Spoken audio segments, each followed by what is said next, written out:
Hello and welcome to another update video about Ethereum. Let's take a look at the short-term bullish and short-term bearish scenario for Ethereum. I have to say that the short-term price action is still very ambiguous. Ether is not really moving in any clear breakout structure yet.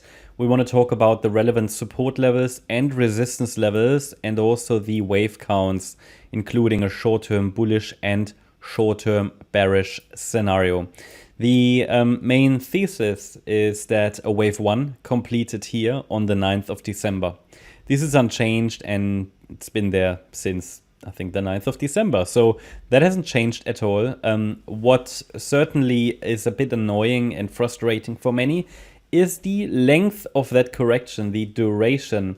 Yep, the support levels never broke, so we haven't got any invalidation or anything. I entered this range saying it's likely a wave 2, and it still is seen as a wave 2, absolutely no change to it. But it's just very frustrating, and certainly, we had this high, X wave. This could have been the breakout already. Remember that we talked about briefly, maybe this was the low of the wave 2 here. But it's worth always watching for 5 waves. I cannot overestimate the importance of this concept. Remember that we highlighted that this here was only a 3-wave move. We needed to see one more wave up to confirm that the wave 2 has bottomed. That 5th wave never showed up. So it's a clear indication that wave 2 never finished.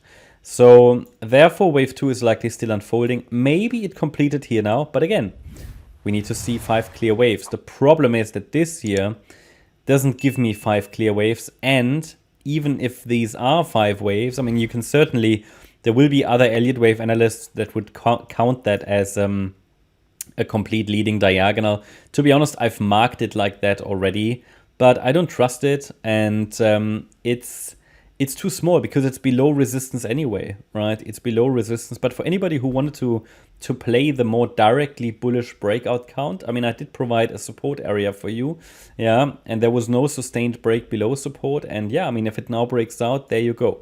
There is the chance that the wave 2 has bottomed. The thing is, I prefer to see more confirmation. Why? Because it's a WXY structure, already a little bit of an exotic pattern. Yep, it happens quite often in crypto, so it's not that exotic. But then if the X wave is even overshooting, I want to have more evidence because it just is a bit exotic, okay?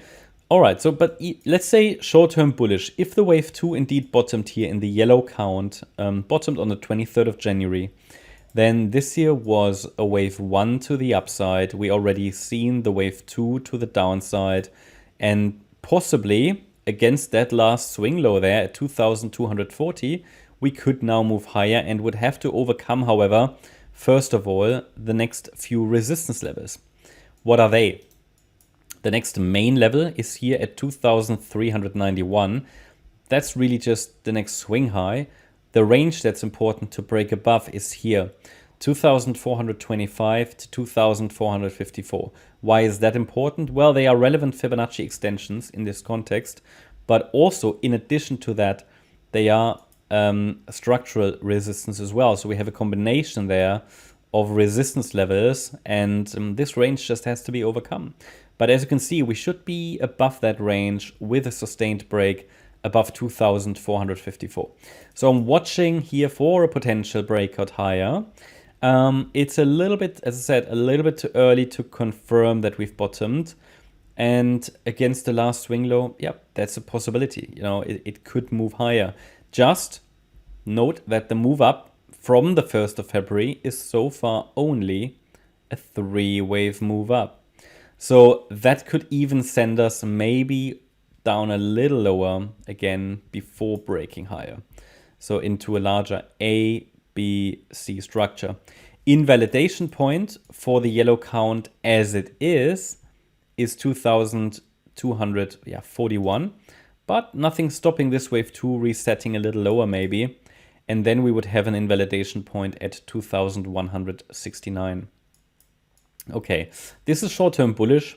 Short-term bearish would be that we have a top in wave B. Could also be a wave 4, it's not so important, but it's basically a corrective rally and that we're coming down now in a 5-wave move.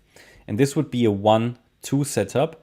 And let's talk about the resistance levels there as well. I can tell you, however, that it's not a great downside setup or short setup, because this move down looks corrective. So if this was a nice impulse, yep, we would have a nice short trade setup. But there is no nice short trade setup as such, nothing that gives me confidence, yeah, because we would like to see 5 waves down. It's only a 3-wave move down, leaves the door open for higher.